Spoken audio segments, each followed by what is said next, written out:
Sunday and happy summer. You guys finished your whole semester online learning, and I'm proud of you guys because I know that that was challenging and you did it, and now summer can begin. You know, the fact that it has been kind of hard this past semester, and we've missed our friends, and we've missed playing at parks, and we've missed playing sports and getting to travel.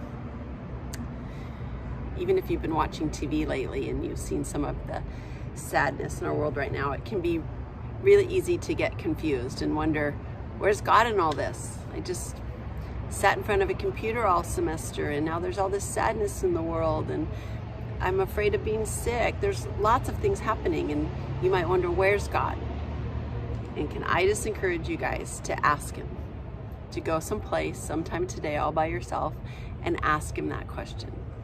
Where are you, God, in this? And ask him to show you how big he is, and ask him to help you feel that he's right there with you and that he's in control of what's happening. And be honest with him, because God can handle it. He can handle if you're disappointed because some of your summer plans got disrupted or canceled. Tell him, be honest with him. Or if you're scared or uncomfortable because maybe one of your parents lost a job, tell him that. Or if you're really happy because you've just loved having all this time with your family, thank him for that. If you're lonely or if you're worried, tell him. All of that he can handle, and he wants to know. You know what? In the New Testament, remember there's an Old Testament and there's a New Testament.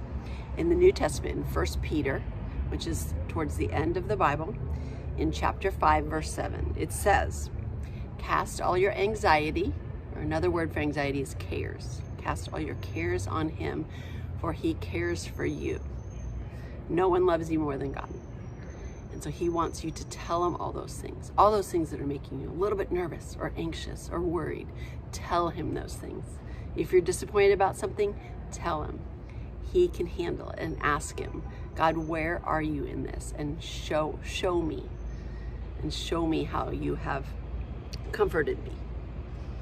Be really honest with him, because he can handle it. And that's how you get close to God, is by being honest with him. Okay, so speaking of honesty, this week is commandment number 9. We are almost done. And this commandment is, are you ready? You shall not bear false witness against your neighbor. What? Are you asking me to put that in real language for you? Okay, here it is. You should not lie to keep someone else down. You should not lie to impress others. You must tell the truth.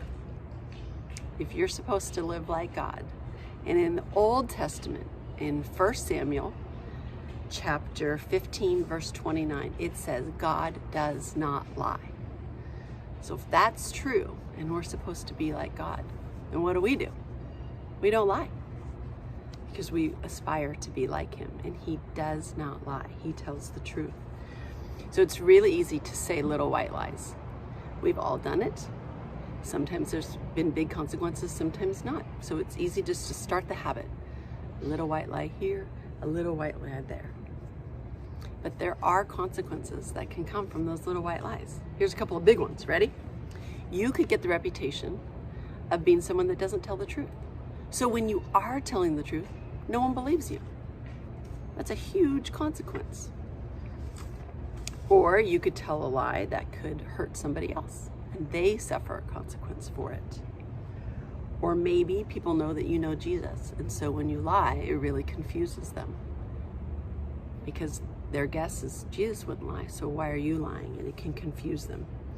Lying has so many consequences, and God is trying to help us avoid those consequences. That's why he gives us these great commandments to protect us.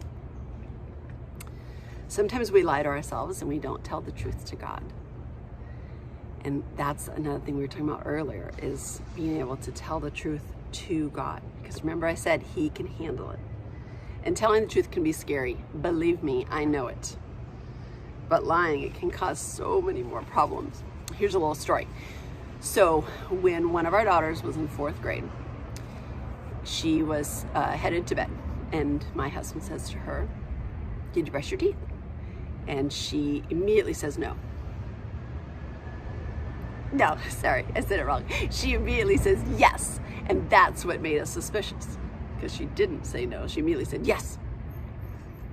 Just the way she said it, we were a little bit suspicious. So guess what he does? Yep, he walks into the bathroom, he fills the toothbrush, and guess what? It's totally dry. So he knows that she hasn't told the truth. Now, if he had asked her, have you brushed your teeth? And she said no quickly, would she have gotten in trouble? Most likely not. He would have said, go brush your teeth. Maybe she would have had a little consequence if it had been a regular pattern, but most likely would have been, go brush your teeth. But she said yes. So she lied directly to her dad's face. So the consequences were huge for her, because even though you could call that a little white lie, it was just about brushing your teeth. But it was the fact that now she had looked at her dad in the eye and she had lied directly to him. So now he couldn't trust her. He couldn't trust her words. So for the next couple months, she did. She had big consequences. He was much stricter with her because he felt like he couldn't trust her. And that was heartbreaking to her, because she knew it was a dumb lie. It was just about a toothbrush, but she didn't want to. So she quickly told a lie. And then she had big consequences for a long time because she was untrustworthy. So even little white lies can cause big problems for your reputation. And God wants us to be trustworthy. He wants people to see Jesus in us. And Jesus was trustworthy.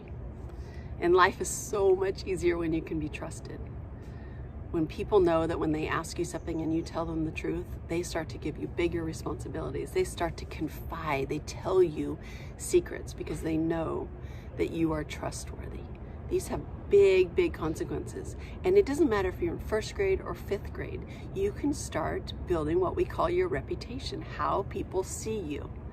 And if you are one that tells the truth, then they see you as trustworthy. And that is such a big compliment. If someone says to me, I know I can trust you, I feel honored because I know I've told them the truth and they believe me. God only wants the best for us. That's why he gave us these 10 commandments. That's why he said, do not lie, because he wants our lives to be good and positive. And they are when people see us as trustworthy. And sometimes when you're scared and you know if you tell the truth, you might get in trouble, and that can be really scary, then that's when you start to pray and you just say, Jesus, Jesus, help me, because I'm very scared. I want you to practice honesty this week. I want you to practice it with your parents. Each time they ask you a question, I want you to breathe first, tell the truth second. I want you to practice honesty with your friends, that when you get a chance and they ask you a question or you're playing a game, oh my gosh, I used to be the worst. I wanted to win so badly that I would find a way to lie through a game so that I would win. Well, guess what? After a while, people didn't want to play with me because they're smart enough to know I was lying. So that was my consequences. People didn't want to play Foursquare with me. And I loved Foursquare. So I learned my lesson. Don't lie. People don't like it and they don't find it trustworthy. So that's my encouragement for you this week, is practice it. Practice telling the truth. And when it gets hard, pray. And find some time today to find a place with God and ask him, where are you in all that's going on in our world right now? Where are you? And help me to see you in it. Help me to be thankful for what I need to be thankful for. Help me to pray for those that are hurting. Help me to care for my parents. Be kind to my parents, because a lot of this is hard right now. And I promise you that when you live out these 10 commandments that God gave us, that it's God's best. And God's best is the best. I hope you guys have a great week. I have missed you all so much. Coming here by myself, it's sad and I miss you. So I can't wait till we can all be back together. Have a great week, Kidwell.